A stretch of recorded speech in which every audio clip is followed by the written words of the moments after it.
Okay, we are live. So, everyone, I want to welcome everyone who's joining us as we embark on our journey to learn through Yeah. Masechet Makkos.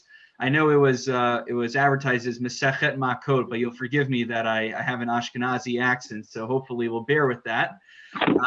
But this is the plan. The plan really is there's 24 blots, which means two-sided pages, and we're doing only one side. We're doing an Amud each week, one side of a page. So that means 48 weeks, which means in around this time of year, next year, God willing, we will be completing an entire Masechta of Talmud together, which is a remarkable accomplishment. Now, I know everyone is about to start clapping. We haven't gotten there quite yet, but we're starting the journey tonight.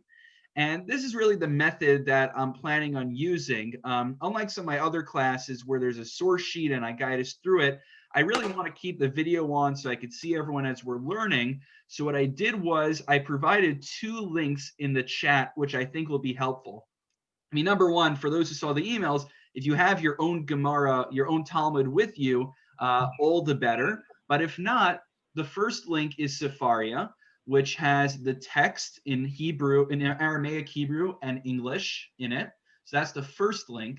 The second link is a link to a website called Hebrew Books, which has a PDF of what the actual page of the Gemara looks like in a traditional Tzura Sadaf format. That's what I'll be referring to. So if I'm saying, we're 3 lines down from the top, I'm referring to the page you can see in the second link over there. But I'll try to reference for anyone, depending on what you're following on, to make it as clear as possible. So just any questions on the logistics of accessing the links or anything? Is that all usable? Tested it out? Where are the links again? They're in the chat. Can you see it there?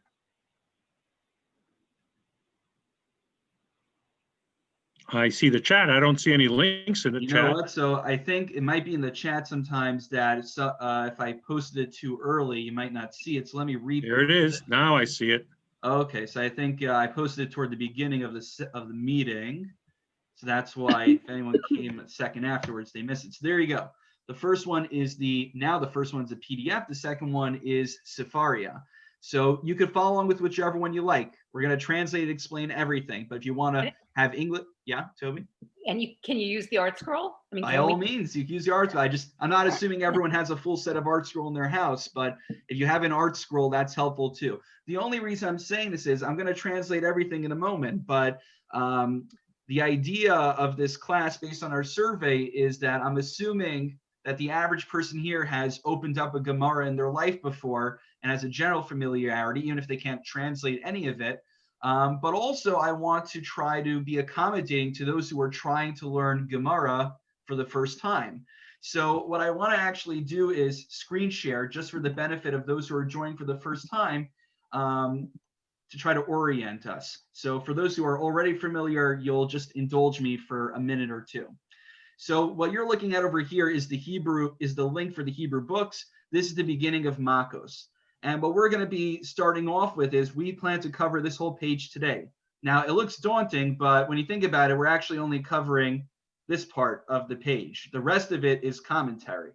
So the beginning is going to start off with a Mishnah, which is an early rabbinic text codified in about around 200 in the Common Era. And then a few hundred years later, the Gemara, which you see Gemara for short over here, that is going to be the commentary, the elaboration on the Mishnah. So many times you could almost think about it as when you learn Bible, you study Chumash, you have the Chumash, and then you have Rashi commenting on it. So that's what the Mishnah here is, and then the Gemara comments. And then on top of that, if you look here on the side, we're not really going to look at it inside so much because we're trying to cover ground. We're not spending too much time, only one session on each Amud. On the right over here is Rashi, who is similar to how he's very helpful in understanding Chumash. He's also very helpful in understanding what the Gemara has to say. And then also there is Tosos on the side, which is even deeper commentary. So I might throw in a few things. I'm definitely going to I'm going to say Rashi while I'm explaining things, and I might throw in Tosos, but we're not going to be looking at that inside so much. So this is the general format of the daf. There's Beis and Aleph right over here. So when you go to the next page, you'll have 2 dots like a colon to show Beis Amud Beis, which is page 2. It starts on page 2. It doesn't start on page 1. Page 2, side number 2. So we're going to do only one side of the page today.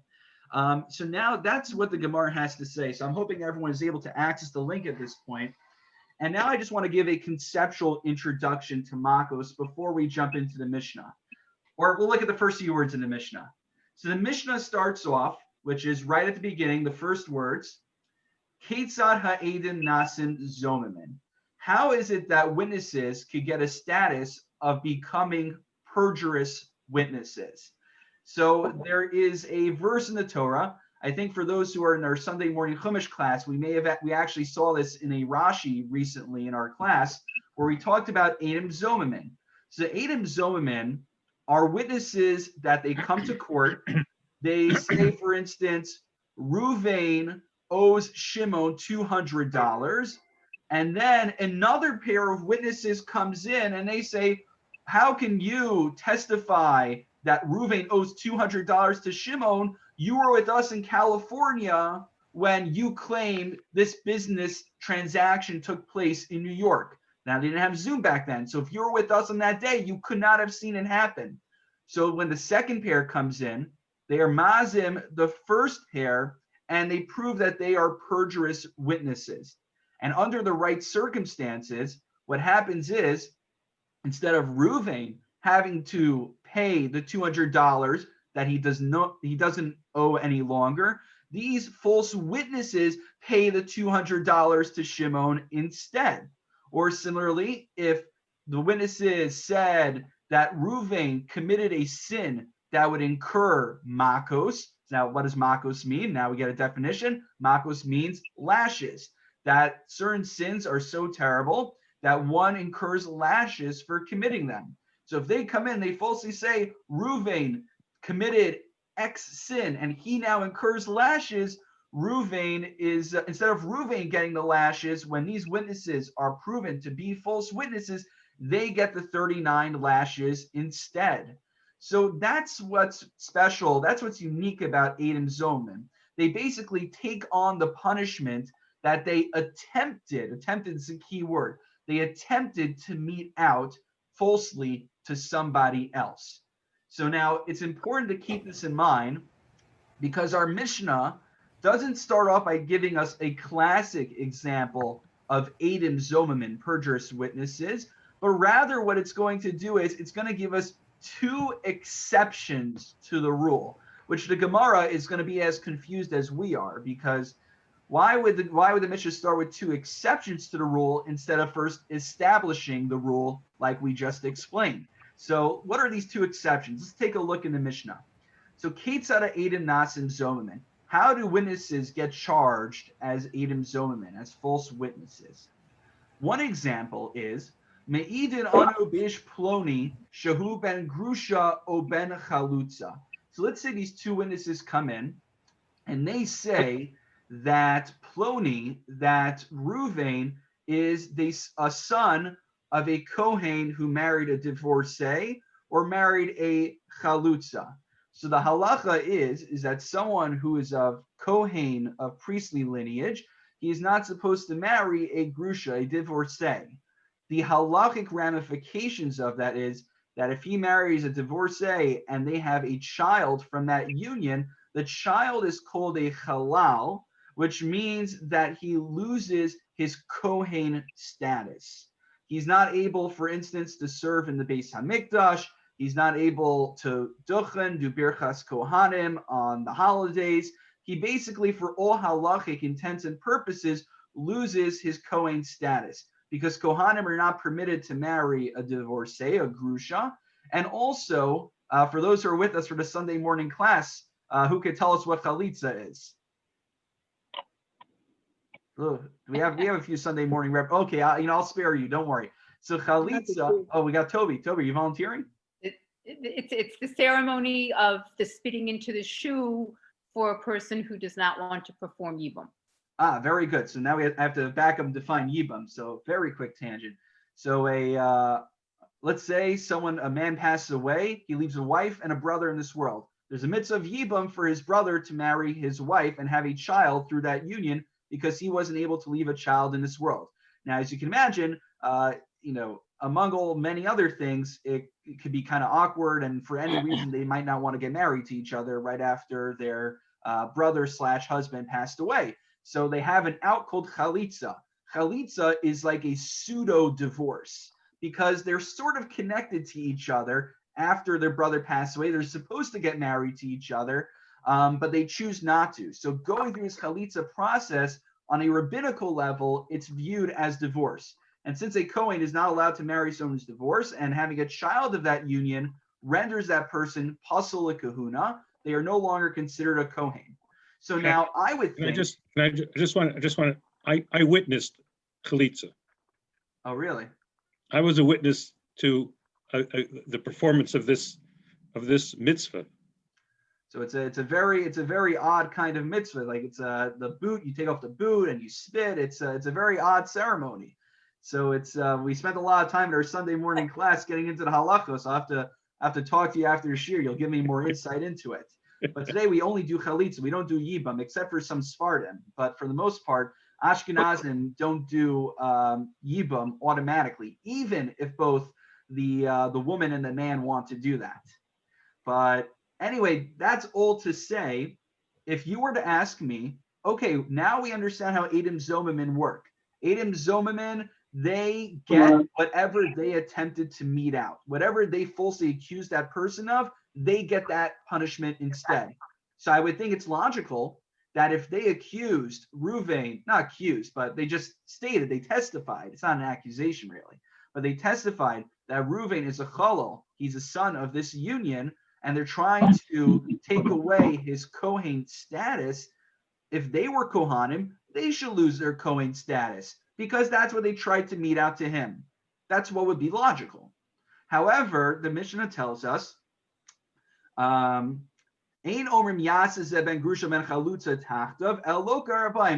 do not make them b'nei grusha or b'nei chalutza. They would not lose their Kohen status in return, but rather we give them a generic punishment, which is 30. It says 40 lashes, but really it's later on, we'll talk about it. It's really 39 lashes. They get 39. Loka is the word, same word as Makkos. So now we know why this Masechta is Makkos, because it talks a lot about the punishment Makkos. So Makkos Who does those lashes? What was that, Phyllis? Who gives those lashes? Beis Din, the courts. So the Jewish court meets it out. It can't just be any random person who wants to do it. But if we have a little extra time at the end, we'll ask the question about what do we do nowadays in terms of Makkos? Is there a modern day manifestation, given that we don't do corporal punishment in modern day Batei Dinim? Because, by the way, we do have a class for the shul coming up in February. Rabbi Shlomo Weissman from the Beis Din of America is going to come on Zoom, and one of his classes is litigation in contemporary Batei Dinim, in contemporary Jewish courts. So I'll be surprised if he says that they administer Makkos today. I doubt that they do that. Halakhically, you can't. But we'll explain why later. So that's exception number one in the Mishnah, that we don't turn into ben grusha ben chalutza. The second exception in the Mishnah is as follows.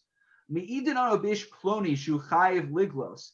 So there's a halacha, another one we need a little bit of background for, which is the obligation that one has to go to Gullus. One has to go into exile. Now, what would make someone have to go into exile in Jewish law? Well, there is, of course, someone. What was that, Phyllis? Committed a crime. Committed a crime. So let me elaborate on that. Well, someone could go into exile, for instance, if he's put in cherem, if he's excommunicated. But that's not what we're talking about here. Rather, what we're talking about here is if somebody accidentally murders someone. The case in the Torah is that you have Reuven and Shimon. They go out to they're lumberjacks for a living. They go out into the woods. They're chopping wood and they're hacking down trees. And then Shimon swings the axe. It slips out of his hand and it impales Reuven. And Reuven dies on the spot. So Shimon, he could have been more careful so he doesn't get off the hook. But he didn't deliberately murder Reuven. So instead, he goes into Gullus, he goes into exile, and he goes to one of the Arei Miklat, one of the cities of refuge. So here's the thing. Let's say these two witnesses, they come into Beis Din, they come into the court, and they say, we saw that Reuven accidentally killed Shimon, and therefore he should go into exile. He should go to one of the Levite cities, one of the cities of refuge, where he'll have to remain for the rest of his life until the high priest dies. Otherwise, the Golei Hadam, the family members of the person that he inadvertently killed, are actually allowed to kill him if he leaves the city.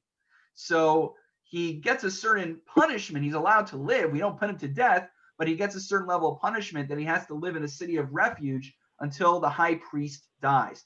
Now, why do we care about when the high priest dies? What does that have to do with anything? The Gemara later on in Makkos, God willing, when we get to it, will explain why that's true. But anyway, same idea over here. They do not go into exile when they falsely accuse someone of deserving to go into exile, even though they ought to get the same punishment. Why? We don't know yet. We'll learn that later in the Gemara. But the din is, they get 39 lashes instead as a generic punishment for what they committed. So that's the end of the Mishnah section. And what the Mishnah is telling us is really two exceptions to the rule of Eidim Zomen, two cases of false witnesses where they do not get the punishment that they sought to mete out, which are two exceptions to the rule, which is very odd. Why do we start with two exceptions? So I'll pause for questions in a moment, but that's going to be the first question in the Gemara. So if that's bothering you, it's bothering the Gemara as well. Okay, so let me just pause. Are there any questions on the Mishnah that we could clarify? Jenny, how you doing? Hi, I'm doing okay.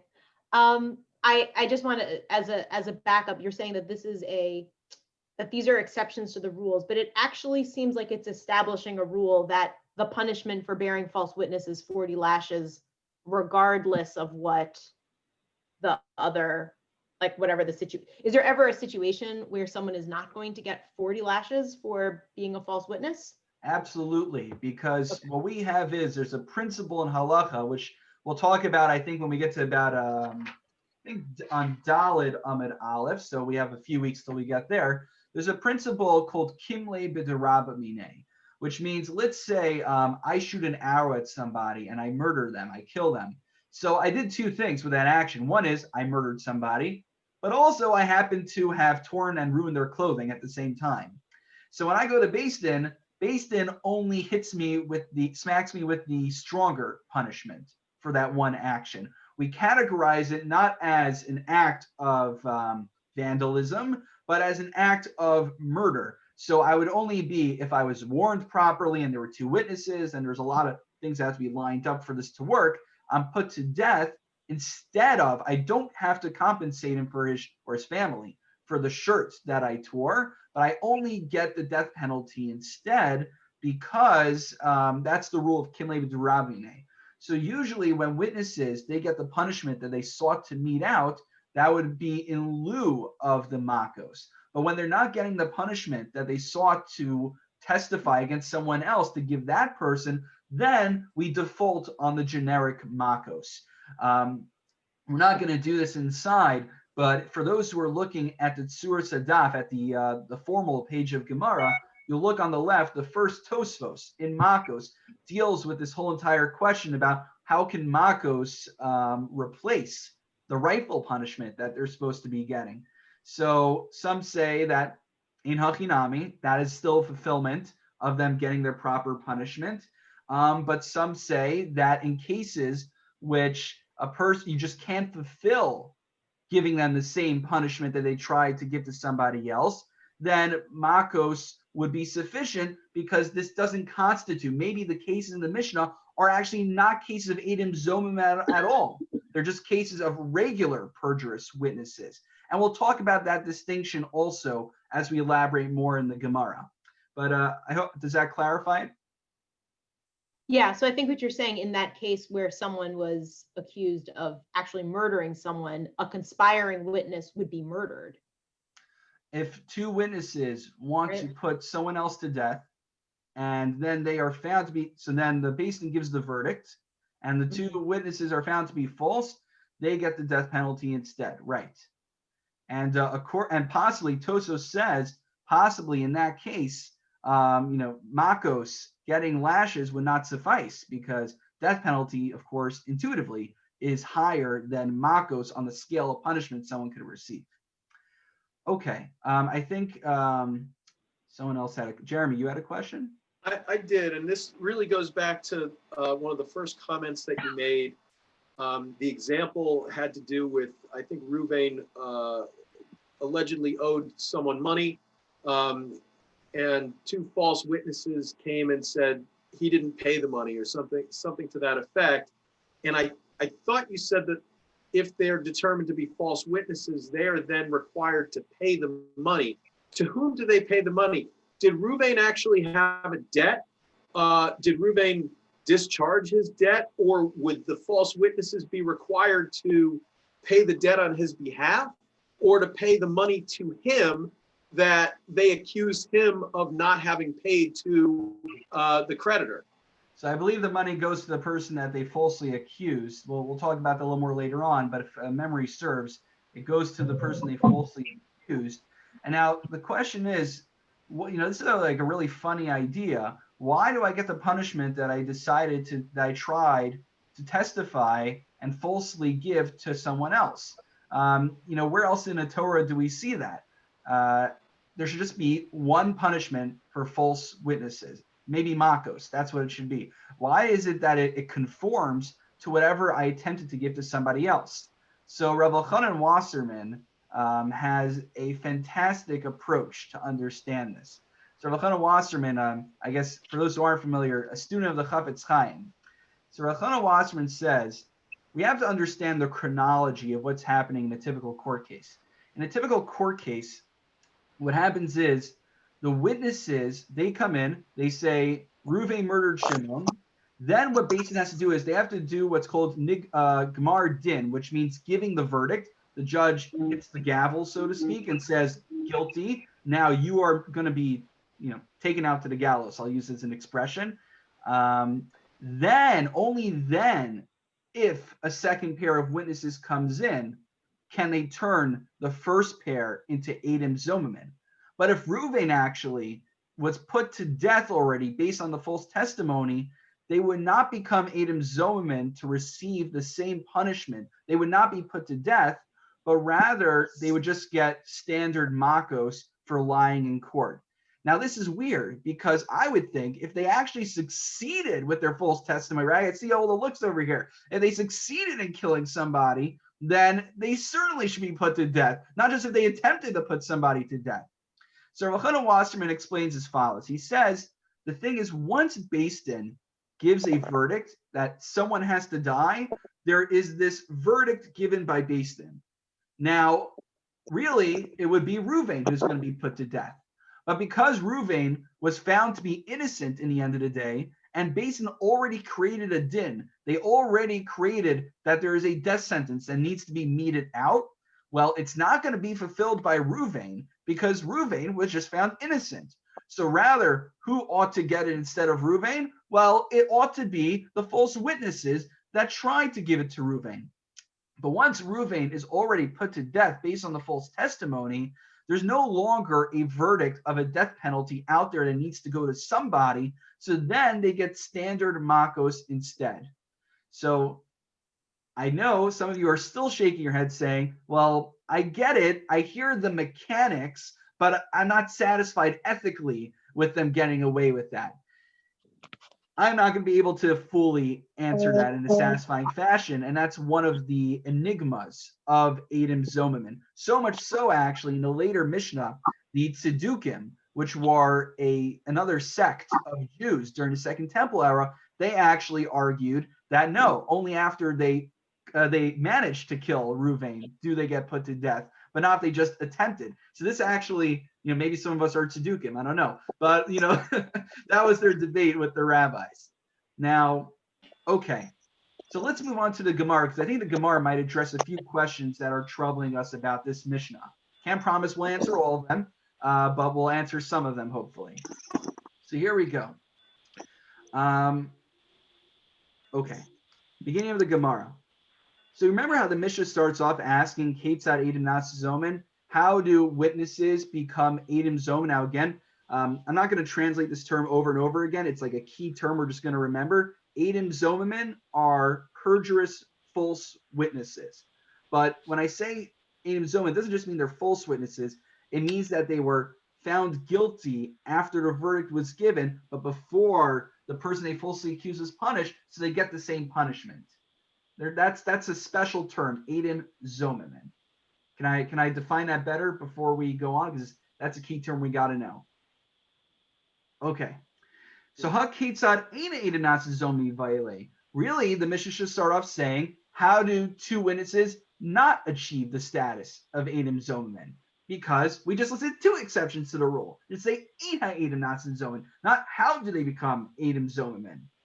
Furthermore, va'od, second question, Miktani lekaman, if God willing, we'll get there very soon. On Hey Amid Aleph, on 5a, it says, Alvo Amr lahem heachatem me'idin. So how do two witnesses be proved false? When the second pair comes in, they say to the first pair, how can you testify on this case? You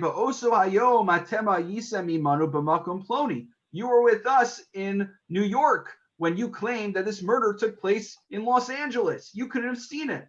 Hare elu zomen, they become Eidim Zomen. So the Gemara on Haman Alf, the Mishnah there, tells us how witnesses become Eidim Zomen. So why are we explaining that over here? Later on is a very clear explanation a few pages later. So what is this Mishnah trying to accomplish? So we're not talking about Eidim Zomen here. So this is such an odd way to start the Masechta. You would think the Masechta should tell me what are Eidim Zomen, and then a few pages later teach the Mishnah we just started with. It seems all out of order. However, the Gemara answers this question in one fell swoop. It tells as follows. See, does anyone know what Makkos comes after in the order of Masechtos, in the order of tractates? Anyone have a shas in front of them? Sanhedrin, no? Very good, David. It comes after Sanhedrin. So Makkos isn't starting off fresh. Makkos, you see, we had to have gone through Sanhedrin first, really. Makkos, it would take us more than a year to do that. So Makkos really is picking up from where Sanhedrin left off. Tana Hasam Kai. We're continuing from the Mishnah at the end of the Talmud in Sanhedrin, which says as follows: Kol hazomin magdimin laosa mitza chutz mizome bas kohen uboala she'ein magdimin laosa misa ela misa acheres. So the case over there in Sanhedrin says that the case is that there's a daughter of a Kohen who commits adultery. So there's an interesting status. Usually when two people commit adultery, both the woman and the man receive the same punishment. However, when a Bas Kohen, the daughter of a Kohen, commits adultery, she gets sreifa, this is in Rashi, she gets burning, which is really the burning lead, but she gets burning as her death penalty, which is a more extreme, a higher form of capital punishment.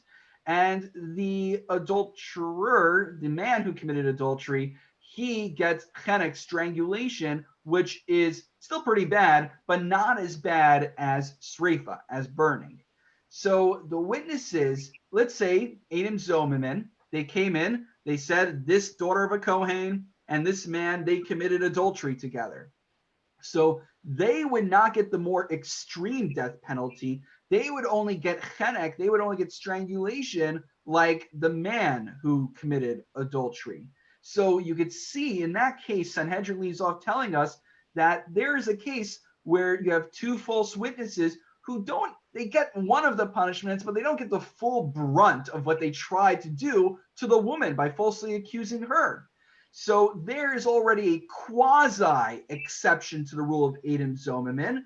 And then our Mishnah follows through and tells us here is a complete exception to Eidim Zomen where they don't get any of the punishment that they try to falsely accuse the person of committing. The Yesh Eidim Zomen Achirim She'inos Men Din Hazama Kol Iker, that they don't get any aspect of what they falsely accused the defendant of.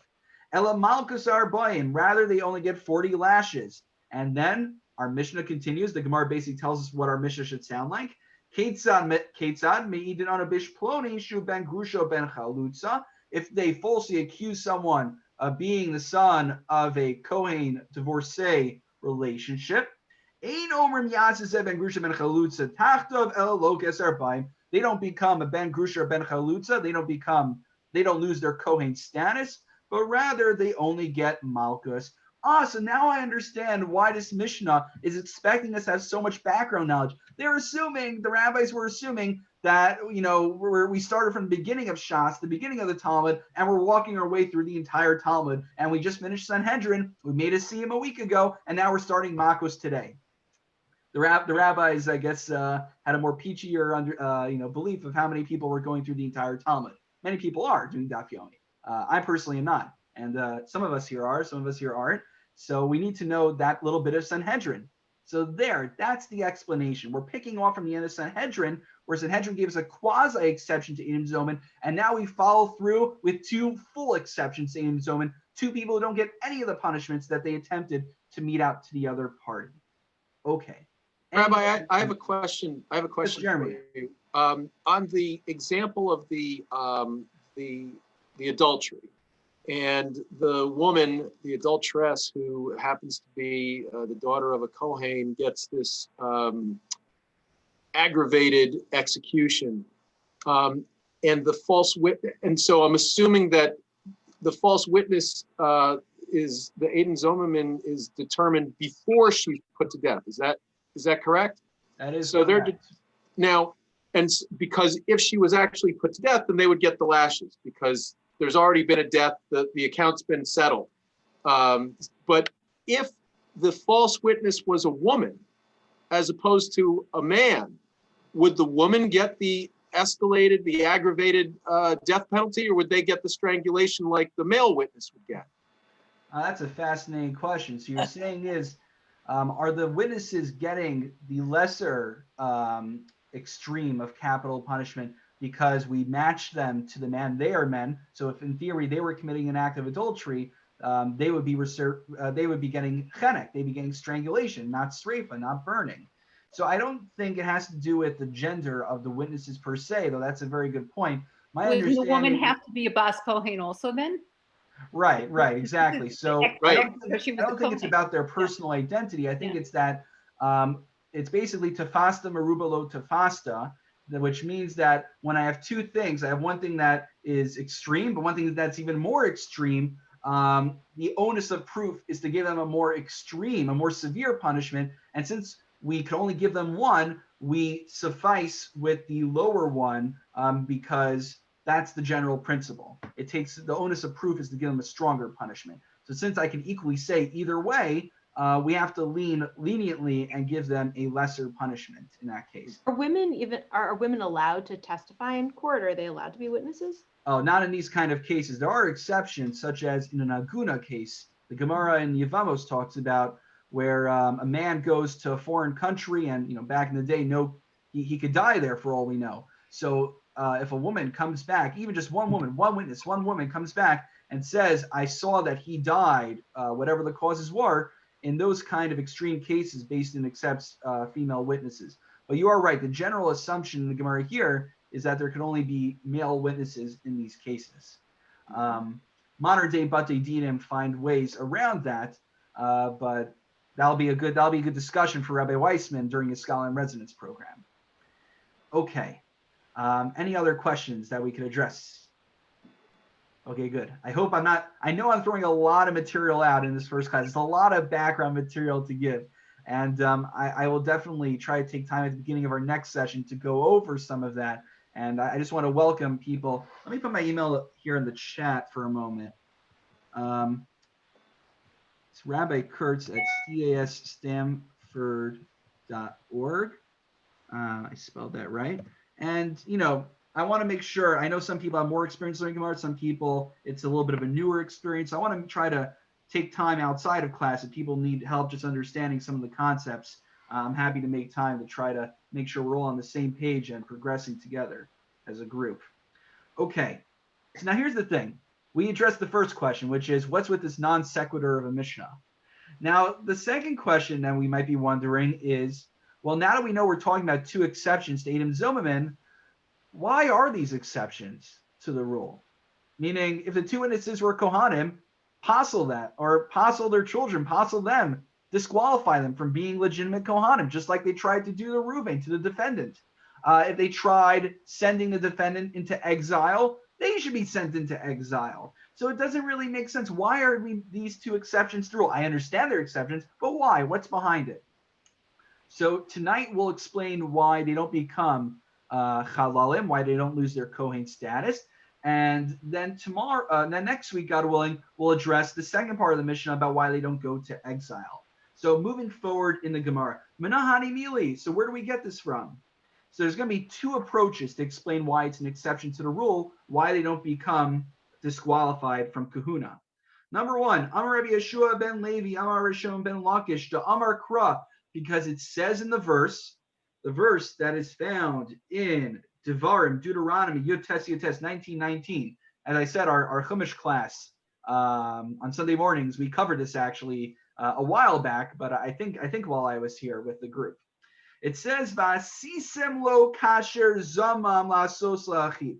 It says, "You shall do to the witnesses like they," zamam is really translated as conspired, as they conspired to do to the defendant. So it says to him, it says lo in Hebrew, to him. The Gemara infers, the rabbis infer from that verse, lo velo lizaro. Only the witnesses could be punished, but leave their children out of it. To them, but not to their children. So here's the thing. If we disqualify the witnesses as legitimate Kohanim, assuming that they were Kohanim as witnesses, then you're not just impacting them, but it's collective punishment of sorts. You're impacting their children for generations as well, because that means all ensuing generations will be disqualified Kohanim. You're disqualifying an entire line of kahuna. So now the question that I think when I taught this mission on Friday, that I want to give him credit, that Henry Goldberg asked me was, wait a minute, why can't we just disqualify them, but make the rule that their children don't become disqualified as well? That way everybody's happy. Well, the issue is we can't just make up new rules. The Gemara asks, why don't we just make them passel, disqualify them from kahuna, and don't disqualify their children? Well, the issue is, we need to give them, remember Rav Elchanan's idea that there's a verdict out there? If it's not going to the falsely accused defendant, it has to go to somebody. So it has to go to the false witnesses.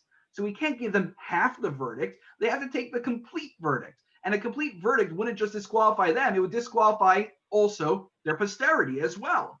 And if it impacts their posterity, we can't do that because lo velo lizaro, only they get punished, not their children. So that's why that they are an exception to the rule. That's why they don't become chalalim like they try to do to the defendant in the court. That's answer number one. Now, there is a second answer, but it will be refuted. And ultimately what we just said, what we just answered, is the final answer of the Gemara. But listen in, it's worth hearing why the second answer doesn't hold water. Bar Pida Omer, so we're 4 lines from the bottom. If you're following with the Tzur Sadaf. Bar Pida Omer, Kal v'chomer. I could introduce a fortiori. I don't think me putting it in what do you call it? Whenever ArtScroll translates it into Latin, it doesn't really help anyone because I don't think anyone knows Latin either. But we have a Kal v'chomer.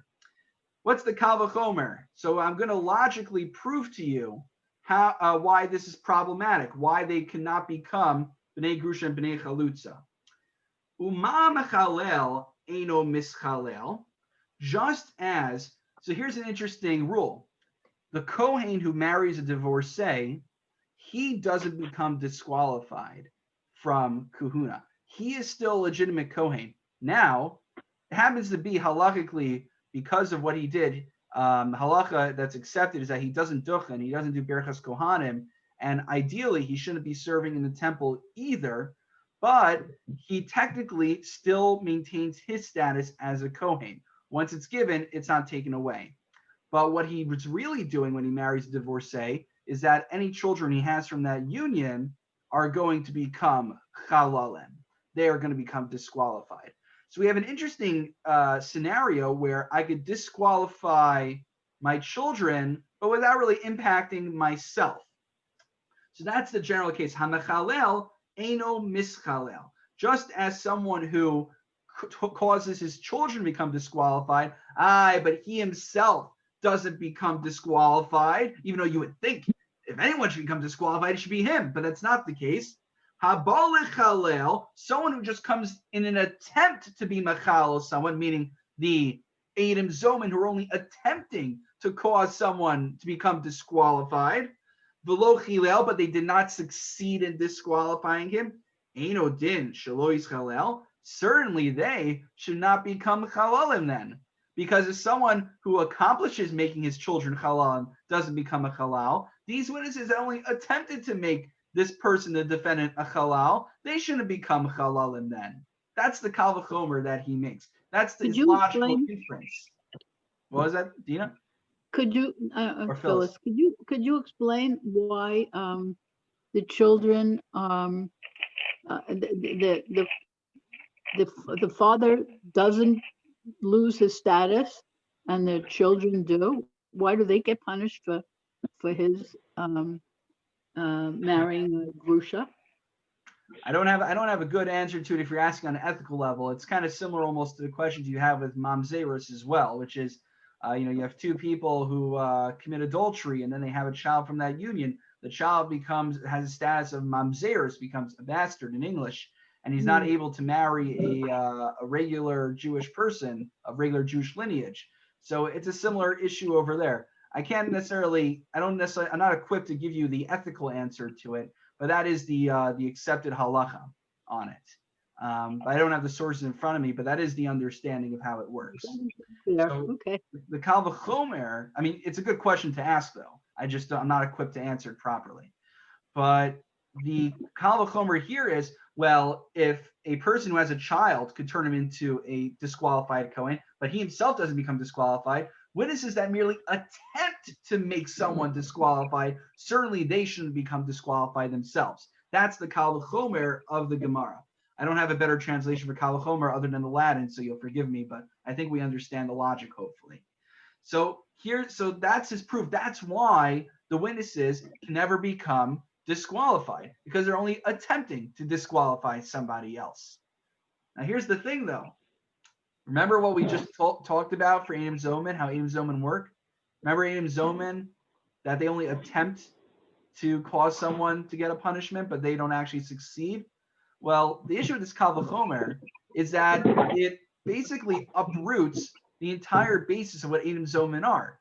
Adam Zoman, by very definition, attempt to do something to somebody else, and they get that verdict instead. So this kal v'chomer doesn't work because it destroys the whole basis of the definition of what Adam Zoman are predicated on. Adam Zoman, by definition, attempt to do something, and they get punished for what they attempted to do. So the Gemara says, "Maskeflo Rabina im kain bitalta Toras Adam Zomamin." You have just contradicted the entire basis of Adam Zoman. This kal v'chomer is unacceptable. Why? Because then it's a reductio ad absurdum. I could use it in any case then. Think about it. Uma hasokel, turning to the next page. Congratulations, we just finished an Amida Gemara. We're going to go a little bit more, two to three lines, onto Beis Amid to the two dots to finish it. So Uma hasokel eno niskal. Adam Zoman, that attempt to cause someone to receive the verdict of stoning, but they do not succeed. But they do not succeed. Haba liskol v'lo sakal eno din shlo yisakel. So if the witnesses succeed in causing someone to be to receive death penalty by stoning, if they succeed, they don't get punished. I can make a kal v'chomer, which is, I'm sure, what everyone would be happy with, which is if they only attempt to cause someone to get stoning as a punishment, certainly they shouldn't be put to death. They shouldn't receive skila. Now, that sounds like a wonderful kal v'chomer. If you don't get punished for succeeding. You shouldn't get punished for attempting to do something bad to somebody. But that's not how Edom Zomerman work. For whatever reason, I gave Rabbi Elchanan Wasserman's approach, which resonates with me. There's other approaches as well. So you can't use a Kal V'chomer like that, because that whole logic repudiates what Edom Zomerman is all about. Therefore, rather, the first answer makes more sense. The first answer is clear. And the reason that the Gemara concludes in the end of the day why witnesses, why Edom Zomerman do not become disqualified the same way they tried to disqualify the defendant from becoming a Ben Grusha, Ben Chalutza, certainly, so too, that is the reason, because lo v'lo lazaro, the reasoning in the end of the day is because only they could be punished, not their children. Their children can't receive the punishment that they attempted to mete out to someone else. Only they deserve to get that verdict that they attempted to do. And therefore, they only get Makkos. They get 39 generic lashes instead, which, by the way, I mean, I've never received actual Makkos, but later on in the Masechta, we talk about it, and it's pretty painful. In fact, actually, I'll tell you something. Later on in the Masechta, it says actually that people were so afraid, they were shaking in fear of getting Makkos, that if someone soils themselves while they're being brought out, they actually get exempted from a Makkos because they went through such humiliation and fear and pain and going, just being brought to the post where they're going to be whipped. That already fulfills the punishment for them. So that's, Makkos is a pretty harsh punishment. So when I say they get off with the generic 39 lashes, like, they're not getting off the hook, maybe becoming disqualified. I mean, I'm not going to start weighing what's better, what's worse, but it's not like they're getting off the hook either. So I wouldn't worry in that regard. So, But they don't die. They do not die. Well, if they try to cause someone to receive the death penalty, then they would be put to death. That's just not the case we're dealing with here. We're dealing with exceptions to the rule. That'd be a regular case. But so first, I just want to wish, this is a milestone. We already achieved a milestone that we just finished our first Amud of Gemara, and we made our way onto the second Amud of Gemara. So just a definition of terms, right? So you have the Gemara over here. So this is one side is an Amud, and then when I refer to a full page, which is both sides, that's a daf, or in Yiddish, a blot of Gemara. So I'll try to translate that, but those are also some good key terms to remember as we go forward. I do have one more thing I wanted to share, but I just want to pause and take questions. Is there anything I could clarify just on the Gemara itself? Okay. I hope it's like because I'm being clear and not because it's so unclear we don't even have questions. But I want to share one question, which is, so here's the thing. Because we don't have a Sanhedrin that's sitting on Har Habayis, it's sitting in the temple precincts, and we don't have Jewish law in all of its glory. We're in exile today. One of the things that Beis Din cannot do is Beis Din, a Jewish court, cannot mete out penalties or corporal punishment. I'm sure that's, a lot of us are pretty relieved about that, but that is the case. So here's the thing.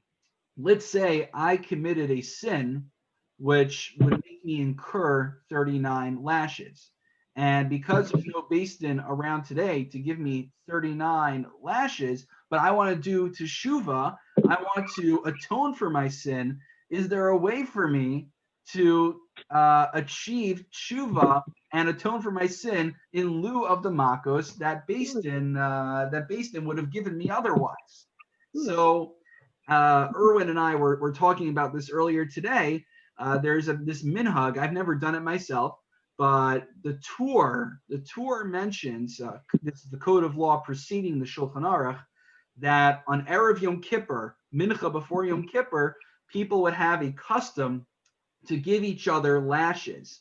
So now the lashes, usually I've never seen, it's never like a full, one guy with a whip who's lashing a guy with all of his might. It's usually like little taps, which is more of a zecher. It's more of a way to remember the days of yore when we used to receive actual lashes. But the question is, can someone willingly accept Makkos today in order to atone for a sin that they committed? So what's an interesting diuk, the base Yosef and the Darchei Moshe talk about it, but the Hagos Kiryas Chana, he notes that the commentary, the Magen Avram says that the whipping that one gets at Mincha time on the eve of Yom Kippur doesn't atone for any sins. Now, why doesn't it atone for any sins? Well, the Magen Avraham makes it sound like because you weren't doing it with all of the specifications and all the full brute force that you would have gotten from an actual, genuine, authentic base game, which the Kiryas Chana derives from there. He infers, so if nowadays I were to set it up, you get the special whip that we'll describe later on toward the end of Makkos, and I have someone with full force whipping me on the back and forth, 39 lashes, all three places that they're supposed to do, that would count as if the Beis Din gave it to me. So when Hashem on Yom Kippur is deciding whether I've successfully atoned for my sins, that would actually count. So I guess it's a matter of practical rabbinics. I'm not advising this, and we will not be doing it on a Good Shalom campus. I think Toby, you could agree with me on that, right? Yeah. Right. We're not doing any public whippings at a Good Shalom. No, it's not on this year's calendar. No, not us. I know we're very open tent and we're very open to many different opinions and ways to practice your Judaism, but that's not one of the things we'll be doing here. But I think it's very interesting to note that is something out there. It's a question, which is these institutions that we are learning about now, they don't exist. They don't manifest themselves the regular way today. So the question is, how do I make this applicable to me today? So I don't advise people trying to make it applicable in the practical sense, because that can be quite painful and probably not done right. Don't try this at home, but it's something to think about as we go through the Masechta. Okay. Why couldn't the suggestion be, instead of Mako, to give money to tzedakah or very good. So something that would help the very other good. person? So in Chashuki Chemed over here, which is a great sefer by Rav Zilberstein, which I just told you this idea from, he actually cites a few sources which say nowadays you give tzedakah, you give charity in lieu of that, which is a really great catch-all, because everyone, there's a misnomer out there that if, God forbid, a Torah scroll, a Sefer Torah falls, we have to fast for it. But actually, we kind of just give tzedakah, a significant amount of tzedakah, I don't know a specified amount per se, and that also counts in lieu of the fasting that in theory we would have done. So tzedakah is like a really great way to, I don't want to say get out, because you're supposed to give a significant amount, but it can be given in lieu of the Makkos that you would have otherwise gotten. Toby. So, just from what we learned from this first Amud, you see that Adam Zomamin applied to situations involving status, and you made reference to, if somebody ended up being killed. But what if the punishment, let's say there was a monetary dispute, would Adam Zomamin play a role there as well? So in other words, let's say the punishment ended up being, well, you've got to pay so-and-so money. And then you find out that this was false. So couldn't you then just get the money back and, in other words, would the first person get the money back? Oh, well, if he Let's say already had paid it to the person who they decided you owe him money, and now it turns out he didn't owe you money.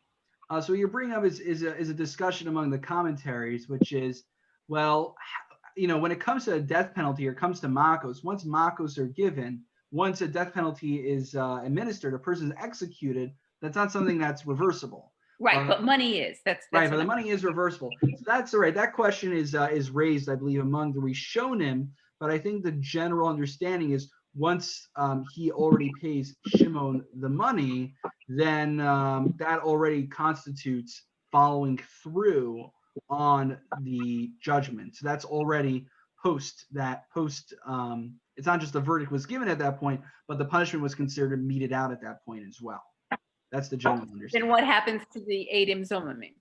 So the Adam Zomamin, they would get so the money would be returned to the rightful owner of the money, and then the witnesses would receive Malkus. Okay. Right, and then the witnesses would receive Malkus. They would get Malkus, Makkos, same idea, same word basically. Why wouldn't they just have to pay money? Because the it has to be in that sweet spot, that window where the Beis Din gave the verdict, but they didn't yet administer the punishment or make sure that the defendant followed through on the verdict. So once the verdict is followed through, then the witnesses, it's kasher asa at that point. It's not that they attempted at that point; they already succeeded in causing Reuven to give Shimon the money. Is that or am I not addressing the question? I'm not sure. I may just not be understanding. I have to think about it. Okay. There's a lot to think about over here. Oh, Judd, I see you raising your hand. Yeah, just a curiosity. The pasuk that's quoted from the Torah is in the singular. It says "Vasisem lo." Well, Vasisem Why is is it not plural, and lohem? lo is to the defendant. It says "Vasisem lo kasher zamam lo." Right, like they attempted to do to him. Yeah, but lo is singular. Lo is referring to the defendant. An offender. Oh, okay. This is what they attempted to do to him, the defendant. Oh no, okay, I see what you're saying. Vasisem lo kasher zamam lasus. Right, they would do to him. Oh, sorry, my mistake. Right, Vasisem lo kasher zamam lasus lachem. Right, so it uses that particular formulation to specifically teach us the lo v'lo lazaro distinction, that it's to him, not to his children. Okay. The hem means him and his children. So at the exclusion of children. I mean, it's just that they're referring to Adam Zomamin as just one aid. Okay. So what's important here also is that, each witness, so you would think, one of the important points from that verse is that you would think, so let's say they get the 39 lashes, right? They accused Reuven of committing a sin that he would incur 39 lashes. So I would think, let's let the two witnesses split up the 39 lashes. So no, you can't do that. Rather, each individual one needs to receive the full brunt of the punishment. So it's important that not that they as a unit aren't receiving the punishment, but each and every one receives the full brunt of the punishment himself. So each one as a singular person receives that full punishment. I think that's one of the derivations that's made from the fact that it says lo. Okay. All right. We are at 8:30. It's been an hour. It's been a great hour. So if anyone has any further questions, feel free to email me. Feel free to reach out. And please always feel free to reach out with feedback. This is our first class. I'm open to figuring out better ways to do this and make sure. Oh, yeah, Toby? Yeah, I think you need to put your address in to everyone. I think it ended up. I accidentally, because you messaged me. So I accidentally. Yeah. Okay, let me put it in the chat. Toby, Now, Mazel Tov.